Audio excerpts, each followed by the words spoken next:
Diego জোতার শেষকৃত্যে কেন গেলেন না ক্রিস্টিয়ানো রোনালদো? শুনলেই আপনি অবাক হয়ে যাবেন। কেন ক্রিস্টিয়ানো রোনালদো উপস্থিত ছিলেন না সেই শেষকৃত্যে? ক্রিস্টিয়ানো রোনালদো মূল ভূমিকায় না, তবুও কেন তিনি ভিলেন হয়ে গেলেন?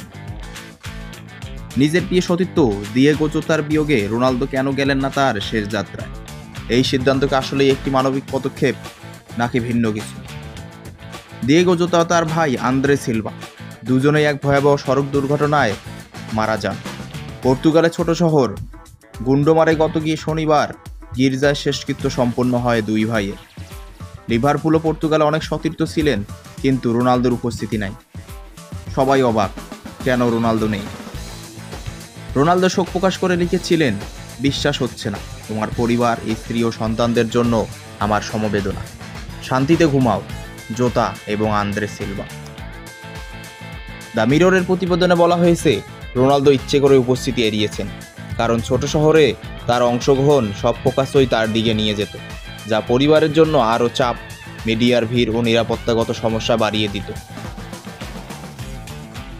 ৮ জুন তারা একসঙ্গে পর্তুগালের জার্সিতে জাতীয় দলে জিতেছিল ন্যাশনস লিগ। সেটাই ছিল রোনালদো ও জোতার শেষ দেখা। এরপর আর তাদের সঙ্গে দেখা হয়নি কারোরই।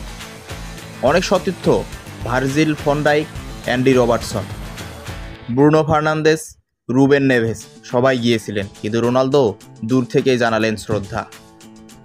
নিজেকে ভিলেন বানানোর বদলে রোনালদো প্রমাণ করলেন, নিষ্ঠা ও কখনো প্রচারণার চেয়ে বড়।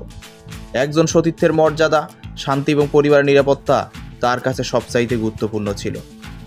আপনি কি সম্মতি দিচ্ছেন একজন বিশ্ব সুপারস্টার থেকে বড় একটা মানবিক বুদ্ধিমত্তা? তাহলে লাইক দিন, শেয়ার করুন, সাবস্ক্রাইব করতে ভুলবেন না। পরবর্তীতে এইরকম আরও হাজার হাজার ভিডিও পেতে এবং খেলাধুলার সর্বশেষ আপডেট পেতে অবশ্যই আমাদের সাথেই থাকুন।